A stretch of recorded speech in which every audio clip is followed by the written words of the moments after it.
आप सभी को छठ पर्व की हार्दिक शुभकामनाएं। छठ पूजा क्यों मनाया जाता है, इसके पीछे क्या कारण है, इसकी कथाएं क्या है, मैं आपको इस वीडियो के माध्यम से पूरी जानकारी देने वाला हूं।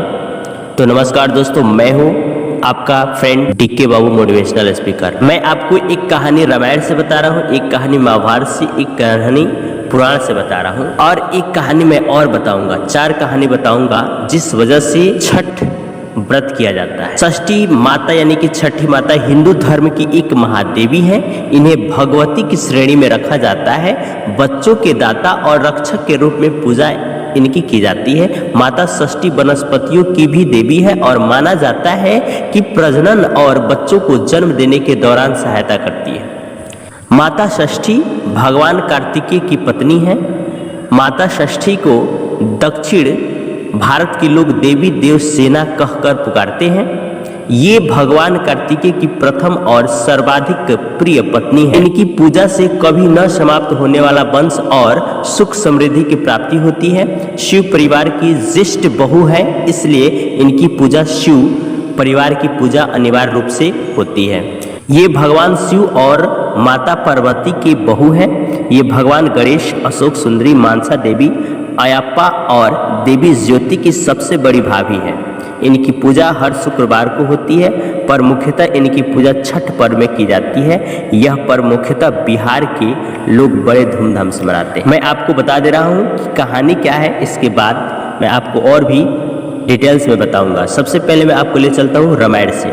कहा जाता है कि मान्यता के अनुसार लंका विजय के बाद राम राज्य की स्थापना के दिन कार्तिक शुक्ल षष्ठी को भगवान राम और माता सीता ने उपवास किया और सूर्य देव की आराधना की।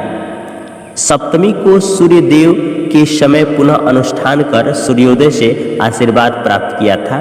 तभी से यह षष्ठी व्रत चालू हो गया। अब मैं आपको महाभारत से बता रहा हूँ कि एक मान्यता के अनुसार छठ पर्व की शुरुआत महाभारत काल में हुई। सबसे पहले सूर्यपुत्र कर्ण ने सूर्य देव की पूजा शुरू की। कर्ण भगवान सूर्य के परम भक्त थे और प्रतिदिन घंटों कमर तक पानी में खड़े होकर सूर्य को अर्घ्य देते थे। सूर्य देव की कृपा से ही वे महान योद्धा बने थे। आज भी छठ में अर्घ्य दान की यह पद्धति प्रचलित है। कुछ कथाओं में पांडवों की पत्नी द्रौपदी द्वारा भी सूर्य की पूजा करने का उल्लेख है।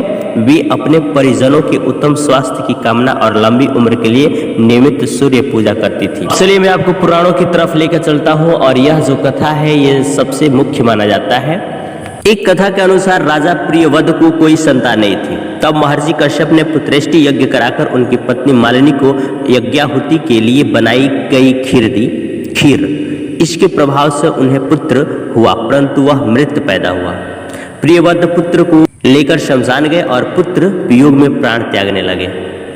उसी वक्त ब्रह्मा जी की मानस कन्या देवसेना प्रकट हुई और कहा कि सृष्टि की मूल प्रवृत्ति के छठे अंश से उत्पन्न होने के कारण मैं षष्ठी कहलाती हूँ। क्या बोला कि सृष्टि की मूल प्रवृत्ति के छठे अंश से उत्पन्न होने के कारण मैं षष्ठी कहलाती हूँ।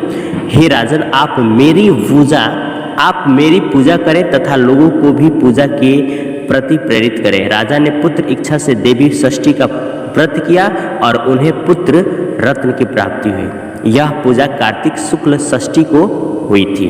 भारत में छठ सर्वोपासना के लिए प्रसिद्ध पर्व है। मूलतः सूर्य षष्ठी व्रत होने के कारण इसे छठ कहा जाता है। मूलतः सूर्य षष्ठी व्रत होने के कारण इसे छठ कहा गया है। यह पर्व वर्ष में 2 बार मनाया जाता है, पहली बार चैत्र में और दूसरी बार कार्तिक में। चैत्र शुक्ल पक्ष षष्ठी पर मनाए जाने वाले छठ व्रत को चैती छठ और कार्तिक शुक्ल पक्ष षष्ठी पर मनाए जाने वाले पर्व को कार्तिकी छठ कहा जाता है।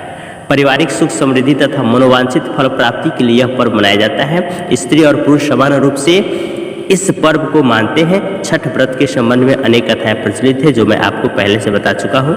मैं एक कथा और आपको बताने जा रहा हूँ जो लास्ट है। एक कथा के अनुसार प्रथम देवासुर संग्राम में जब असुरों के हाथों देवता हार गए थे, तब देव माता आदिति ने तेजस्वी पुत्र की प्राप्ति के लिए देवारण्य की देवसूरी मंदिर में छठी मैया की आराधना की थी। तब प्रसन्न होकर छठी मैया ने उन्हें सर्वगुण संपन्न तेजस्वी पुत्र होने का वरदान दिया था। इसके बाद आदिति के पुत्र हुए त्रिदेव रूप आदिति भगवान, जिन्होंने असुरों पर देवताओं को विजय दिलाई। कहा जाता है कि उसी समय से देवसेना षष्ठी देवी के नाम पर इस धाम का नाम देव हो गया और छठ का चलन भी शुरू हो गया।